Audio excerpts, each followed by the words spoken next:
It's hardly a secret that the terms of political discourse are not exactly models of precision.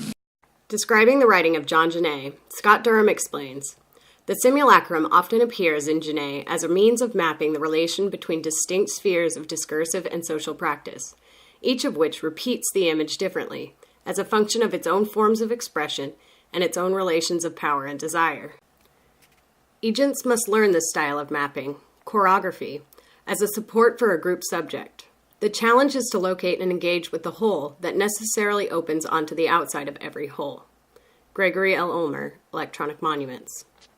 I made sure to distinguish between anarchy as an actual positive philosophy that people are capable of running society without the government, and then the sort of more common usage among wider people of just like, chaos.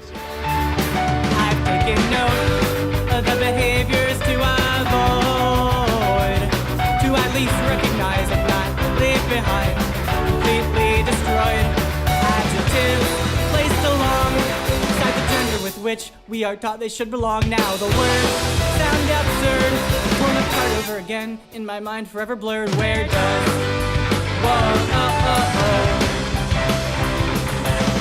responsibility belong? That it was the anti-Trump people who were turning over the vendors with Trump material and trying to set fire to it, throwing things at the police officers. These are anarchists. These aren't just protesters. These aren't people who just have a passion with a view. These are people who want to disrupt the country, to agitate, to create a problem. Why are any of them even embracing Trump? Have you ever been angry? Sometimes you don't think straight. Only a Joe. Yeah. No, but sometimes you're not thinking straight. Yeah. And you're in that moment and you're in that place and you see that he's so reckless. He's really an anarchist at heart. He says the words. He wants to blow up the system. How about angry for decades? But that's what happens when you act out of anger. You pay a price. According to Gregory L. Ulmer, the switch or pivot between theory and wisdom is the experience and notion of situation. In Western terms, circumstances transform into a situation through human intention, choice, purpose. In divination, attunement between the individual and the collective is achieved by posing a personal question to the oracle. In either case, the effective situation is the experience of responsibility that makes events in the world personally relevant.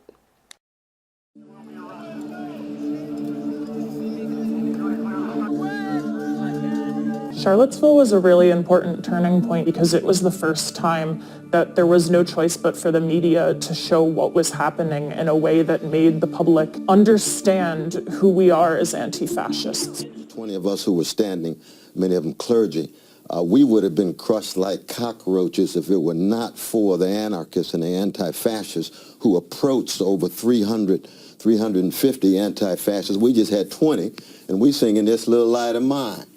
You know what I mean? So that Antifa meaning anti-fascist. The anti-fascists and the crucial role of the anarchists, because they saved our lives, actually. We would have been completely crushed, and I'll never forget that. Gregory L. Ulmer explains, the Copernican revolution of choragraphy becomes clear in this context. The inversion in which I do not explain the problem, it explains me, shows me my group subject. I catch sight of my superego by appropriating an event that I recognize as somehow expressive of a feeling.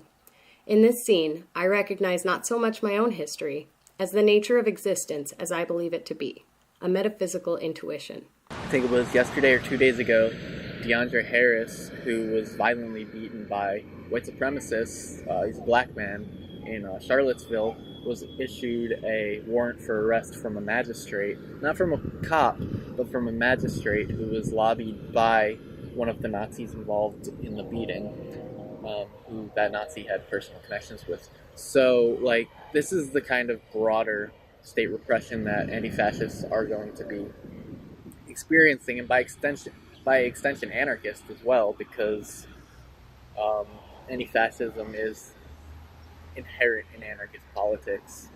I would be careful about where you, especially situations in the street, if there's a black bloc or something and stuff's getting broken or whatever, the way that those dynamics between neighbors and other marchers and police play out are usually a lot more complicated than what's portrayed in the mainstream media. But so for me, anarchism is, I paint with a broad brush. Anti-authoritarianism, like that's what means the most to me is boiling most issues down to, are you like exercising power over someone else? And I don't want people to do that to me, and I don't think I should be able to do that to other people. So for me, it's a pretty like broad thing. But yeah, in general, I think there are some unifying principles to all the different anarchist subsets or whatever. Some would definitely disagree with me on that, but I see it that way.